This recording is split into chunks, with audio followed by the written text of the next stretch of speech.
لوگوں سے ڈرنا چھوڑ دو، عزت اللہ دیتا ہے، لوگ نہیں۔ گناہ پر ندامت گناہ کو مٹا دیتی ہے، نیکی پر غرور نیکی کو تباہ کر دیتا ہے۔ دو لوگ معاشرے میں تنہا رہ جاتے ہیں، ایک ہر وقت نصیحتیں کرنے والا اور دوسرا طنزیہ الفاظ گفتگو کرنے والا۔ اللہ سے مانگنا کبھی مت چھوڑنا۔ اللہ نے تو ابلیس کو بھی وہ دے دیا تھا جو اس نے مانگا، تم تو پھر اس کے محبوب کے امتی ہو۔ کردار کی آزمائش تعلق ختم ہونے کے بعد شروع ہوتی ہے۔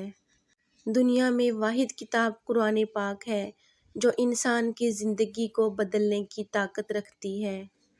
آپ کی غیر موجودگی میں آپ کا بہترین دفاع کرنے والی چیز آپ کے اخلاق ہیں۔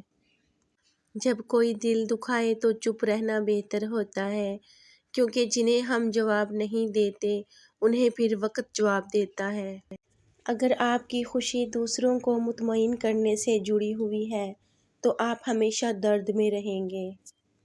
دنیا میں سب سے تیز رفتار چیز دعا ہے، جو دل سے زبان تک پہنچنے سے پہلے اللہ کے پاس پہنچ جاتی ہے۔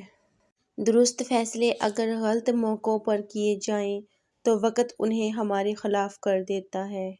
جھوٹے انسان کی اونچی آواز سچے انسان کو خاموش کروا دیتی ہے، لیکن سچے انسان کی خاموشی جھوٹے انسان کی بنیادیں ہلا دیتی ہے۔ کسی کو بھی اتنی عزت نہ دیں کہ وہ آپ کی بے عزتی کرنا اپنا فرض سمجھے۔ دکھاوے کی کوشش کبھی مت کریں۔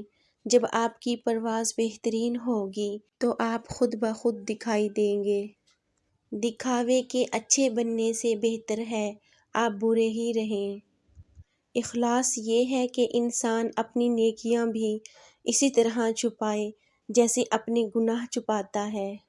جب درد بڑھنے لگے اور کچھ بھی سمجھ نہ آئے تو اپنے رب کی طرف چلے جاؤ، کیونکہ دلوں کو سکون اس کی یاد میں ہے۔ زندگی جب رلائے تو سمجھ جانا گناہ معاف ہو گئے، زندگی جب ہنسائے تو سمجھ جانا دعا قبول ہو گئی۔ لوگوں کے پاس اتنا ہی بیٹھو جتنی ان کی ضرورت ہے، ورنہ ان کو نہ تو تمہارے وقت کی اہمیت ہوگی اور نہ عزت کی۔